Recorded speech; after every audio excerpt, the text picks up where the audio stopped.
Halo semuanya, kembali lagi di channel Rionaldo Putra. Hari ini kita mau melanjutkan pembahasan dari buku Longman Preparation Course for the TOEFL Test, The Paper Test. Hari ini kita bakal lanjut ke skill 13. Listen for emphatic expressions of surprise. Dengarkan ekspresi-ekspresi yang menunjukkan keterkejutan atau kaget gitu ya.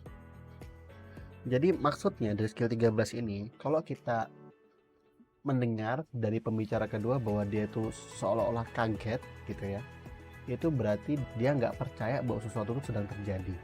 Nah ini misal di contohnya, did you see Paul driving around in his Mustang? Then he did get a new car. What had the man thought?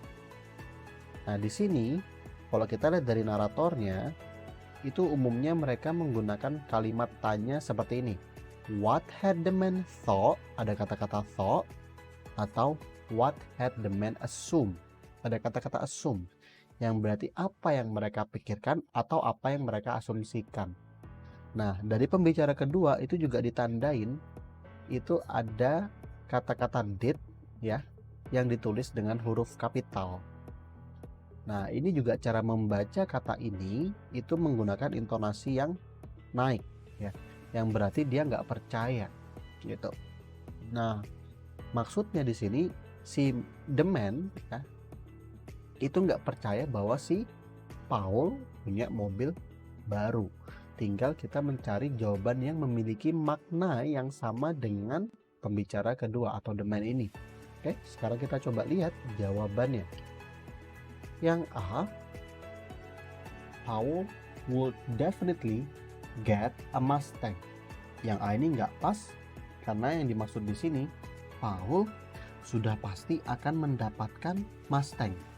Padahal kan dia kaget, berarti harusnya nggak percaya gitu. Yang B, Paul did not know how to drive. Yang ini nggak nyambung karena pembicara kedua malah nggak ada ngebahas tentang kemampuan Paul buat mengemudi. Yang C, Paul did not like Mustangs. Lah, kalau Paul nggak suka Mustang, kenapa dia naik Mustang ya? Pembicara pertama bilang naik Mustang. Yang D, Paul would not get a new car. Paul tidak akan punya mobil baru. Oke. Nyatanya dia punya. Gitu ya, nyatanya dia mengendarai Mustang kemana-mana. Berarti yang dia pikirkan yang paling tepat adalah yang D. Paul would not get a new car. Ya, ini yang dia maksud. Oke, sekarang kita lanjut ya. Oke, ini adalah strateginya. Expressions of emphatic surprise.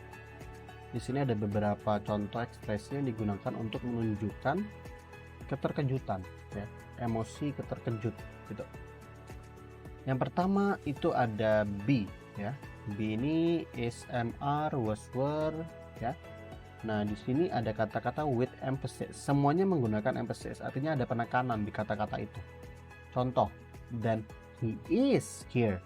Ada penekanan di kata-kata is ya. Artinya ya, aku nggak percaya kalau dia ada di sini, atau aku pikir dia tidak ada di sini gitu ya. Yang kedua adalah modal. Modal ini kayak can, could, will, would, may, might. Itu modal namanya. Kemudian modalnya juga diberikan penekanan. Maka cara bacanya, then you can go. Ada penekanan di kata-kata can, yang berarti bahwa aku berpikir dia tidak dapat pergi. Ya.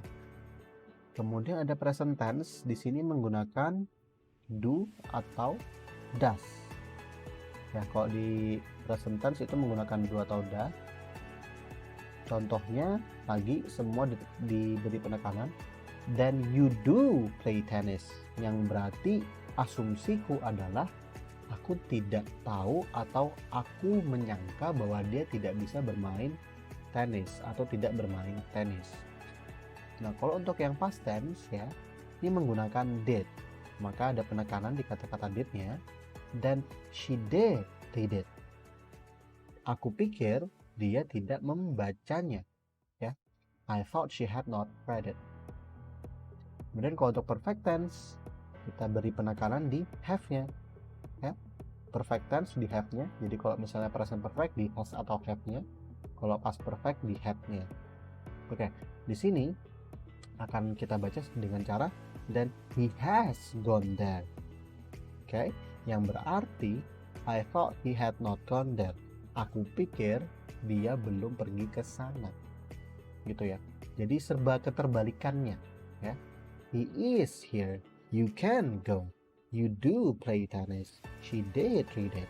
He has gone there. Yang berarti ya is not here, cannot go, do not play, did not read it, has not gone there, gitu ya. Kebalikannya. Oke, sekarang kita lanjut aja ke contoh soal. 3 contoh soalnya. I just got 600 on the TOEFL test. Then you did pass. What had the woman assumed? Nah, di sini ada kata-kata assume dari naratornya.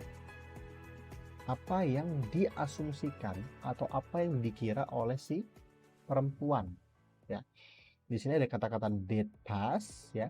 Berarti dia berpikir bahwa dia tidak lulus, gitu ya. Oke, sekarang kita lihat ya. Yang A, the man had not passed.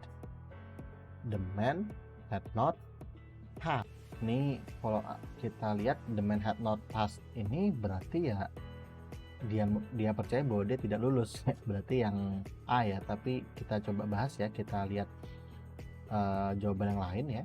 The man would pass easily. Tidak ya, ini artinya bakal lulus dengan mudah. Nggak terkejut dong berarti. Dia sudah dia kira kan gitu. Yang C, the man had already passed, sudah lulus lah. The man got the score he was expected to get. Si laki-laki mendapatkan skor yang dia harap. Berarti ini juga enggak ya. Berarti emang yang paling cocok yang menunjukkan bahwa dia terkejut, yang sesuai dengan asumsi bahwa dia terkejut, kaget, berarti adalah yang A. Oke, the man had not passed. Dia pikir bahwa si cowok nggak lulus. Oke, lanjut. Would you like to go skiing this weekend? So you can ski. What had the man assumed? Ada kata-kata you can ski. Berarti dia mengasumsikan bahwa si woman ini tidak bisa ski, ya, cannot. Oke, sekarang kita lihat yang semakna dengan pembicara kedua. Yang A, the woman was a good skier. Ini enggak ya, tidak ada informasi dari pembicara kedua masalah ini. Yang B, the woman was going skiing this weekend. Ini juga yang artinya dia berpikir bahwa dia bisa ski. Nah, enggak dong. Nah, kan sini kata-katanya so you can ski. The woman did not know how to ski. Nah, di sini did not know how to ski. Si perempuan, si wanita ini tidak tahu gimana caranya ski, ya. So you can ski. Jadi kamu bisa ski, gitu. Nah, kan dia pikir nggak bisa. Tapi kita keep dulu yang C, kita lanjut yang D. The woman did not intend to go skiing. Si wanita tidak berniat untuk pergi ski. Oke, berarti jawaban yang paling cocok adalah yang C. The woman did not know how to ski. Oke, kita lanjut. I just got this letter from my sister. So the mail has come already. What had the woman assumed? Di sini ada kata-kata has come. Ya. Berarti si perempuan, ya, si wanita ini mengasumsikan bahwa emailnya atau suratnya belum nyampe, hasn't come. Oke, kita lihat jawaban yang semakna. The man's sister never wrote to him. Tidak ada informasi yang menyatakan tentang ini. B, the mail had not yet arrived. Oke, yang ini belum sampai, semakna dengan yang pembicara kedua. Tapi kita keep dulu, kita lihat yang C. The mail always came early. Selalu sampai lebih awal. Tidak ada informasi tentang itu. Had already arrived. Sudah sampai. Gitu ya. Berarti jawaban yang semakna dengan pembicara kedua adalah yang B. Dia pikir suratnya belum tiba, belum sampai. Oke, sekarang kita lanjut ke listening exercise-nya. Coba kalian perhatikan dari jawabannya dulu. He had changed apartments. He did not like his new apartment. He was still in his old apartment. And he had moved from a house to an apartment. Oke, coba kalian perhatikan ya listeningnya. Number 6. I just finished carrying the last piece of furniture. Then you have moved into a new apartment. What had the woman assumed about the man? Oke, kalian sudah dengar tadi listeningnya. Sekarang kita coba lihat transkripnya. I just finished carrying the last piece of furniture. Then you have moved into a new apartment. Ya. What had the woman assumed about the man? Oke, kita lihat ada kata-kata have moved. Berarti si perempuan ini ya mengasumsikan atau mengira bahwa si laki-laki tersebut belum pindah. Berarti jawaban yang paling cocok kita lihat yang C, bahwa si perempuan tersebut berpikir si laki-laki tersebut ya masih tinggal di apartemen yang lama, ya kan? He was still in his old apartment. Kalau kita bahas jawaban yang lain, he had changed apartments. Dia telah pindah atau telah ganti apartemen. Ini tidak kaget berarti ya. He did not like. Ini nggak nyambung karena ini masalah pindah. Kenapa jadi nggak suka? Yang D, he had moved from a house to an apartment. Ini juga nggak kaget berarti ya. Tidak menunjukkan ekspresi terkejut. Oke, berarti jawaban yang paling cocok adalah yang C. Oke, sampai di situ untuk video dari Longman Preparation Course for the TOEFL Test, the paper test skill ke-13. Listen for emphatic expressions of surprise. Kalau kalian suka dengan video ini, jangan lupa klik like dan subscribe. Minta tolong juga untuk dibantu sebarkan ke teman-teman kalian biar kita bisa belajar TOEFL bareng-bareng. Sampai ketemu lagi di video untuk skill ke-14. Bye-bye.